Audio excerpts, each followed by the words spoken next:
ಅದ್ರ ಜೊತೆಗೆ ನನಗೆ ನೀವು ಕೂಡ ಇಷ್ಟೊತ್ತಿಗಾಗಲೇ ಅಡ್ವಾನ್ಸ್ ಬುಕ್ಕಿಂಗ್ ಕ್ವೆಶ್ಚನ್ಸ್ ಇದ್ದು, ಯಾಕೆ 20% ಕೊಟ್ರಿ, ಯಾಕೆ ನೀವು ಇದನ್ನು ಕೊಟ್ರಿ ಅಂತೇಳಿ ಎಲ್ಲ ಟೀಕಾ ಟಿಪ್ಪಣಿ ಅನಿವಾರ್ಯವಾಗಿ ಆಯ್ತು. ಅದು ಹೋದ ಸತಿ ಏನಾಯಿತು, ಸ್ಟ್ರಿಕ್ಟ್ ಮಾಡಿಬಿಟ್ಟೆ ಎಕ್ಸಾಮು, ಅನಿವಾರ್ಯವಾಗಿ ಆ ಥರ ಡಿಸಿಷನ್ ತೊಗೊಳ್ಬೇಕಾಯ್ತು.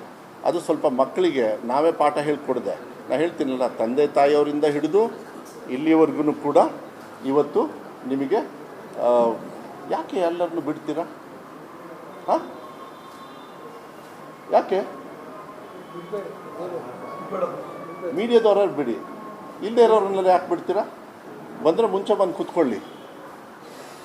ಇವತ್ತು ನಾವು ಏನು ಎಜುಕೇಷನ್ ಡಿಪಾರ್ಟ್ಮೆಂಟಲ್ಲಿ ಮಾನ್ಯ ಮುಖ್ಯಮಂತ್ರಿಗಳು ಹೋದ ಸತಿ ಚೆನ್ನಾಗಿ ಬೆಂಡ್ ಎತ್ತಿದ್ರು, ನಮಗೆ ಬೈದರು, ಇಲ್ಲ ಅಂತ ಹೇಳಲ್ಲ. ಆದರೆ ಅನಿವಾರ್ಯವಾಗಿ ಮಾನ್ಯ ಮುಖ್ಯಮಂತ್ರಿಗಳಿಗೂ ಕೂಡ ನಾವು ಮನವರಿಕೆ ಮಾಡಿದ್ವಿ. ನಾವು ಹೇಳಿದ್ವಿ, ಇಲ್ಲ ಸರ್, ನಾವು ಎಕ್ಸಾಮಿನೇಷನ್ನ ಸ್ಟ್ರಿಕ್ಟ್ ಮಾಡಿಬಿಟ್ವಿ. ಆವಾಗ ಸ್ವಲ್ಪ ತೊಂದರೆ ಆಯಿತು ಮಕ್ಕಳಿಗೆ. ಒಂದು ಕಡೆಗೆ ನಮ್ಮ ಇಲಾಖೆಯಲ್ಲಿ ನಾವು ಪಾಠ ಹೇಳ್ಕೊಡೋದ್ರಲ್ಲಿ ನಾವು ಹಿಂದೆ ಇರ್ಬೋದು, ತಂದೆ ತಾಯಿಯವರಿಗೆ ಆ ಪರಿಜ್ಞಾನ ಎಜುಕೇಷನ್ ಕೊಡೋದ್ರಲ್ಲಿ, ಕ್ವಾಲಿಟಿ ಕೊಡೋದ್ರಲ್ಲಿ ಅದರಲ್ಲಿ ಹಿಂದೆ ಇರ್ಬೋದು. ಇದೆಲ್ಲದೂ ತೊಂದರೆ ಆಗಿ ಒಂದು ಕಡೆಗೆ ಆಗಿದೆ. ನೆಕ್ಸ್ಟ್ ಟೈಮ್ ನಾವು ಮಾಡಲ್ಲ ಅಂತ ಹೇಳಿದಾಗ ಇದು ಒಂದೇ ಸತಿ, ನೆಕ್ಸ್ಟ್ ಟೈಮಿಂದ ಮುಂಚೆ ಏನೇನಿದೆ ಎಲ್ಲದನ್ನೂ ಅಷ್ಟೇ ನೀವು ತೆಗೆದು ಬಿಡಬೇಕು, ಯಾವುದೇ ಕಾರಣಕ್ಕೂ ನೀವು ಕೊಡಬೇಡಿ. ಅದಕ್ಕೆ 10ನೇ ಕ್ಲಾಸ್ ಎಕ್ಸಾಮ್ ನಡಿಬೇಕಾದ್ರೆ last day of assembly session speaker ಅವರು ಒಂದು ಇದನ್ನು ಮೂವ್ ಮಾಡ್ತಾರೆ, ಎಲ್ಲರಿಗೂ ವಿಶ್ ಮಾಡ್ತಾರೆ. ಅಶೋಕ್ ಅವರು ಕೂಡ ವಿರೋಧ ಪಕ್ಷದ ನಾಯಕರು ಅದಕ್ಕೆ ಸಪೋರ್ಟ್ ಮಾಡಿ ಅವ್ರಿಗೆ ವಿಶಸ್ ಕೊಡ್ತಾರೆ. ಆಮೇಲೆ ನನ್ನನ್ನು ಕೂಡ ಪ್ರೇಸ್ ಮಾಡ್ತಾರೆ. ಅಶೋಕ್ ಅವ್ರು ಹೇಳ್ತಾರೆ, ಈ ಮಧುರು ಇಲಾಖೆಯಿಂದ ತುಂಬ ಚೆನ್ನಾಗಿ ಎಕ್ಸಾಮ್ ಎಲ್ಲ ಒಳ್ಳೆ ರೀತಿಯಲ್ಲಿ ಮಾಡಿದ್ದಾರೆ. ಯಾಕೆಂದರೆ ಎಕ್ಸಾಮಿನೇಷನ್ ಮಾಡೋದಿದೆಲ್ಲ ಭಾಳ ಟಾಪ್ ಸೀಕ್ರೆಟಲ್ಲಿ ಮಾಡಬೇಕಾಗ್ತದೆ. ನನಗೂ ಕೂಡ ಕೆಲವು ಮಾಹಿತಿಯನ್ನು ನಾನು ತರಿಸ್ಕೊಳ್ಳಲ್ಲ, ಅದು ಭಾಗನೇ ಬೇರೆ. ಒಳ್ಳೆ ರೀತಿಯಲ್ಲಿ ಮಾಡಿದ್ದಾರೆ. ಅದು JDS ಪಕ್ಷದಿಂದಲೂ ಕೂಡ ಒಬ್ಬರು ಬಾಲಕೃಷ್ಣ ಅನ್ನೋರು ಅವರು ಕೂಡ ಸಪೋರ್ಟ್ ಮಾಡಿ ಕೊನೆಗೆ ನಾನು ಹೇಳಿ, ಕೊನೆಗೆ ಮಾನ್ಯ ಮುಖ್ಯಮಂತ್ರಿಗಳು ಕೂಡ ನೀವು ವಿಶ್ ಮಾಡಿ ಅಂದಾಗ ಅವ್ರು ವಿಶ್ ಮಾಡೋಕ್ಕಿಂತ ಮುಂಚೆ ಫಸ್ಟ್ ಹೇಳಿದ್ದು ಏನೋ ಗ್ರೇಸ್ ಕೊಡಬೇಡಿ ಅಂತ ಹೇಳಿ ಆಮೇಲೆ ವಿಶ್ ಮಾಡಿದರು. ಅಂದರೆ ನಮಗೆಲ್ಲ ವಾರ್ನಿಂಗ್ ಆ ಥರ ಇತ್ತು. ಅದೇ ರೀತಿ ನಾವು ಎಕ್ಸಾಮಿನೇಷನ್ ಚೆನ್ನಾಗಿ ಮಾಡಿದ್ವಿ, ಎಲ್ಲ ಆಯಿತು. ಹೋದ ಸತಿ ಒರಿಜಿನಲ್ಲಿಗೆ ಈ ಸತಿಗೆ ನೋಡಿದಾಗ 8.5% ಇಂಪ್ರೂವ್ಮೆಂಟ್ ಆಗಿದೆ. ಕೆಲವು ಹೈಲೈಟ್ಸ್ ನಾನು ಹೇಳ್ಬೋದು. ಹೋದ ಸತಿ ಒಬ್ಬರು 625ಗೆ 625 ತೊಗೊಂಡಿದ್ರು. ಬಾಗಲಕೋಟೆಯಲ್ಲಿ ಒಂದು ಹೆಣ್ಮಗಳು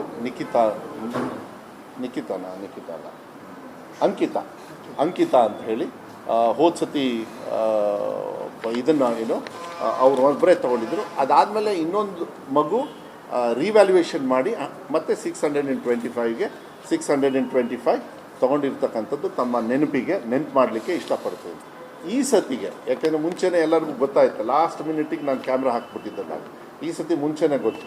ಸೊ ಇಲಾಖೆಯಲ್ಲಿ ಸಾಕಷ್ಟು ಬದಲಾವಣೆಯನ್ನು ಮಾಡಿದ್ವಿ. ಸಾಯಂಕಾಲ ನಿಮಗೆಲ್ಲ ಗೊತ್ತಿದೆ, ಫ್ರೀ ಕರೆಂಟು. ಯಾಕೆಂದರೆ ಮುಂಚೆ ಕರೆಂಟ್ ಕೊಡೋಕ್ಕೂ ದುಡ್ಡಿರಲಿಲ್ಲ, ಎಲ್ಲಿ SDMC ಅವ್ರ ಹತ್ರ ಕಷ್ಟ ಆಗುತ್ತೆ, ಅಂದರೆ ಯಾರು ಕೊಡೋರು.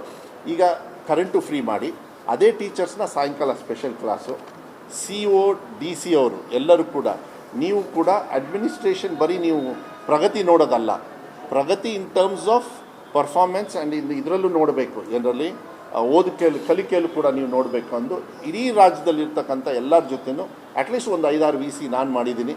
ಅಡಿಷ್ನಲ್ 5-6 VCಯನ್ನು ವಿಡಿಯೋ ಕಾನ್ಫರೆನ್ಸಿಂಗು ನಮ್ಮ ಇಲಾಖೆಯವರೆಲ್ಲ ಮಾಡಿ ಒಂದು ಹಂತಕ್ಕೆ ನಾವು ಏನು ತಂದಿದ್ದೀವಿ ಅದು ಮೋಸ್ಟ್ಲಿ ಪ್ರತಿಫಲ ಇಲ್ಲಿ ಬಂದಿದೆ. ಟೀಚರ್ಸು ಕೂಡ ಸ್ವಲ್ಪ ಮುಂಚೆ ಅದು ಏನು ಅಭ್ಯಾಸ ಆಯಿತೋ ಗೊತ್ತಿಲ್ಲ ನನಗೆ, ಈ ಸತಿ ತುಂಬ ಚೆನ್ನಾಗಿ ಪಾಠ ಹೇಳ್ಕೊಟ್ಟಿದ್ದಾರೆ.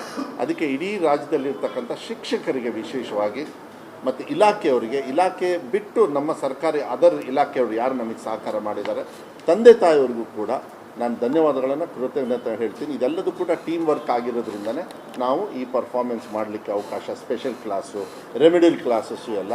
ಆಮೇಲೆ ಡಿಸೆಂಬರ್ ಎಂಡಿಗೆ ಜಾನ್ವರಿ ಫಸ್ಟ್ ವೀಕಿಗೆ ಎಲ್ಲ ಸಿಲೆಬಸ್ಸು ಮುಗಿಸಿದ್ವಿ. ನೆಕ್ಸ್ಟ್ ಏನಿದ್ರು ಮಾಕ್ ಎಕ್ಸಾಮ್ಸು, ಸ್ಪೆಷಲ್ ಎಕ್ಸಾಮ್ಸು ಅಭ್ಯಾಸ ಆಗಬೇಕಲ್ಲ.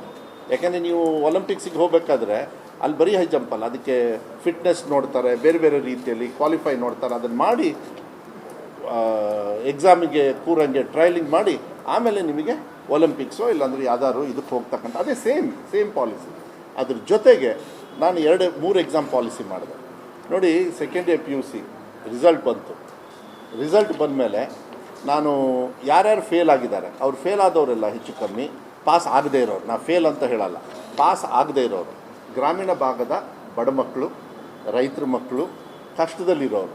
ನೀವು ಹೋಗಿ ಅಪ್ಪನ ಹತ್ರ ಹೋಗಿ, ಅಪ್ಪ ಫೇಲ್ ಆಗೋಗ್ಬಿಟ್ಟಿದ್ದೀನಿ, ನನಗೆ ಫೀಸಿಗೆ ದುಡ್ಡು ಕೊಡೋದ್ರೆ 3 ಸಬ್ಜೆಕ್ಟ್ ಮೇಲೆ ಫೇಲ್ ಆದರೆ 400 ರೂಪಾಯಿ ಕಟ್ಟಬೇಕು. ನಮ್ಮ ಇಲಾಖೆಗೆ.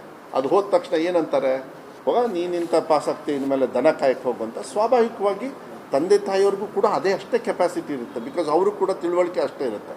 ಪಾಪ ಈ ಮಕ್ಕಳಿಗೂ ಕೂಡ ಅವಕಾಶದ ಕೊರತೆಯಿಂದ ಅವರು ಎಜುಕೇಷನ್ನ ಬಿಡ್ತಾರೆ. ಅದಕ್ಕೆ ನಾನೇನು ಮಾಡಿದೆ, ಸ್ಪಾಟಲ್ಲಿ ಡಿಸಿಷನ್ ತೊಗೊಂಡೆ.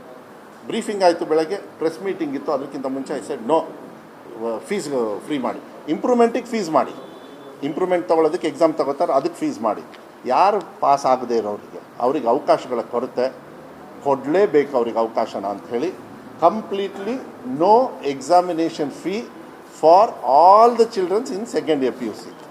ಅದು ಸಿಂಗಲ್ ಡಿಜಿಟಲ್ ಕ್ರೋರ್ಸು ಎಷ್ಟು ಅಂತ ಅದು ಲೆಕ್ಕ ಮಾಡಿ ಬೇಕಾದ್ರೆ ಕೊಡ್ತೀವಿ. ಈಗ ಮೊನ್ನೆ ನನಗೆ ಹೆವಿ ಬರ್ಡನ್ ಬಂತು.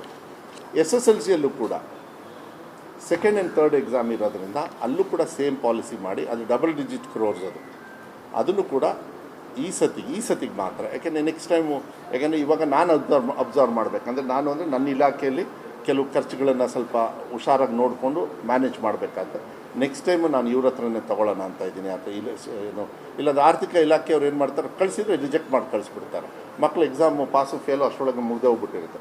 ಅದಕ್ಕೆ ಈ ಸತಿನೂ ಕೂಡ SSLCಯಲ್ಲಿ ಯಾರು ಪಾಸ್ ಆಗಿಲ್ಲ ಸೆಕೆಂಡ್ ಆ್ಯಂಡ್ ಥರ್ಡ್ ಎಕ್ಸಾಮು, ಅದು ಡೇಟು ಕೂಡ ಅವತ್ತೇ ಅನೌನ್ಸ್ ಮಾಡಿ, ಯಾವತ್ತು ನಾನು ರಿಸಲ್ಟ್ ಅನೌನ್ಸ್ ಮಾಡಿದೆ ಅವತ್ತೇ ಡೇಟು ಕೂಡ ಅನೌನ್ಸ್ ಮಾಡಿದ್ದೀನಿ. ಫಸ್ಟ್ ಎಕ್ಸಾಮ್ ಡೇಟು ಅನೌನ್ಸ್ ಮಾಡಿದೆ, ಸೆಕೆಂಡ್ ಎಕ್ಸಾಮು ಡೇಟ್ ಅನೌನ್ಸ್ ಮಾಡಿ, ಫೀಸ್ ಇಲ್ದಂಗೆ ನೀವು ಎಕ್ಸಾಮ್ ಕಟ್ಕೊಳ್ಳಿ ಅಂತ ಹೇಳಿ ಪಾಸ್ ಆಗದೆ ಇರೋರಿಗೆ ಅಂತಾಗ. ಅದ್ರ ಜೊತೆಗೆ